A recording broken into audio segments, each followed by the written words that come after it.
देश एक है, निशान भी एक है, संविधान भी एक है, दावा विविधता में एकता की होती है। लेकिन जो खबरें पूर्वोत्तर के दो राज्यों के बीच हुई हिंसा की आ रही है वह वाकई हैरान करने वाली है। विश्लेषण उस हिंसा की करेंगे जिसने एक बार फिर से दो राज्यों के बीच दीवारें खड़ी कर दी है। हम लगातार बात शांति, सद्भाव और भाईचारे की करते हैं, लेकिन जब दो राज्य एक ही देश के हो और सीमा को लेकर आमने सामने हो जाएं, तो वाकई इस पर हमें गंभीरता से सोचने की जरूरत है।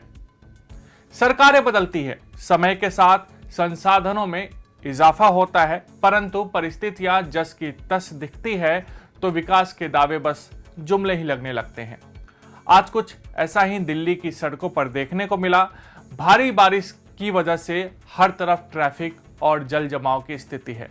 हम इसका भी विश्लेषण करेंगे।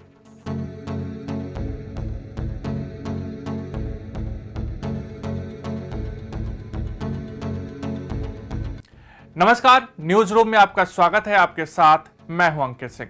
सबसे पहले बात पूर्वोत्तर के दो राज्यों के बीच हुई हिंसा की करते हैं।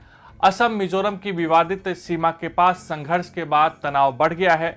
वहीं दोनों राज्यों के मुख्यमंत्रियों ने एक दूसरे पर आरोप प्रत्यारोप लगाए और एक दूसरे की पुलिस को हिंसा के लिए जिम्मेदार ठहराया है। असम के मुख्यमंत्री हिमंत बिस्वा शर्मा ने ट्विटर पर लिखा कि उन्होंने मिजोरम के मुख्यमंत्री जोरामथांगा से बात की और उनकी पुलिस को शांति बनाए रखने के लिए कहा है। जोरामथांगा ने असम पुलिस पर लाठीचार्ज करने और आंसू गैस के गोले छोड़ने के आरोप लगाए, जबकि असम की पुलिस ने दावा किया है कि मिजोरम ने बड़ी संख्या में बदमाशों ने पथराव किया और असम सरकार के अधिकारियों पर हमला किया। असम की बराक घाटी के जिले कछार, करीमगंज और हाइलाकांडी की 164 किलोमीटर लंबी सीमा मिजोरम के 3 जिलों आइजोल, कोलासिब और मामित के साथ लगती है। जमीन विवाद के बाद से अगस्त 2020 और इस वर्ष फरवरी में अंतर्राज्यीय सीमा के पास संघर्ष हुए थे। असम और मिजोरम के बीच सीमा विवाद के अचानक खूनी संघर्ष में तब्दील हो जाने के राज्य की संवैधानिक सीमा की सुरक्षा कर रहे असम पुलिस के कम से कम 5 जवानों की मौत हो गई है और एक पुलिस अधीक्षक समेत 60 अन्य घायल बताए जा रहे हैं। दोनों पक्षों ने हिंसा के लिए एक दूसरे की पुलिस को जिम्मेदार ठहराया है और केंद्र से हस्तक्षेप करने की मांग की है। इससे पहले असम के मुख्यमंत्री हिमंत बिस्वा शर्मा ने दावा किया था कि झड़प में 6 पुलिसकर्मियों की मौत हुई है। बाद में सोमवार देर रात असम सरकार ने एक बयान में मृतक संख्या में संशोधन किया और कहा कि 5 पुलिसकर्मियों की मौत हुई है, जबकि 50 से ज्यादा जवान घायल हुए हैं। असम के कछार जिले के अधिकारियों ने कहा कि संघर्ष में 10 अन्य लोग भी जख्मी हुए हैं। केंद्रीय गृह मंत्री अमित शाह ने असम और मिजोरम के मुख्यमंत्रियों हिमंत बिस्वा शर्मा और जोरामथांगा से बात की और आश्वासन दिया है कि शांति सुनिश्चित करने और सीमा मुद्दे को सौहार्दपूर्ण ढंग से हल करने के लिए आवश्यक कदम उठाए जाएंगे। अमित शाह ने पूर्वोत्तर के 8 राज्यों के मुख्यमंत्रियों के साथ बातचीत में सीमा विवादों को सुलझाने की आवश्यकताओं को रेखांकित किया था, जिसके 2 दिन बाद यह घटना सामने आई है। दोनों ही राज्यों के मुख्यमंत्री एक दूसरे पर जमकर आरोप लगा रहे हैं। असम के मुख्यमंत्री हिमंत बिस्वा शर्मा ने एक वीडियो ट्वीट किया। उन्होंने लिखा कि असम के पुलिस वालों को मारकर मिजोरम की पुलिस गुंडे जश्न मना रहे हैं। वीडियो में मिजोरम पुलिस के जवान एक दूसरे को बधाई देते दिख रहे हैं। वाकई ये हैरान करने वाली तस्वीरें हैं, ये हैरान करने वाली बातें हैं।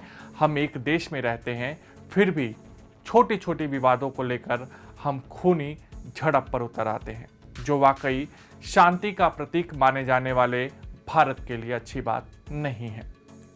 अब बात राजधानी दिल्ली की करते हैं।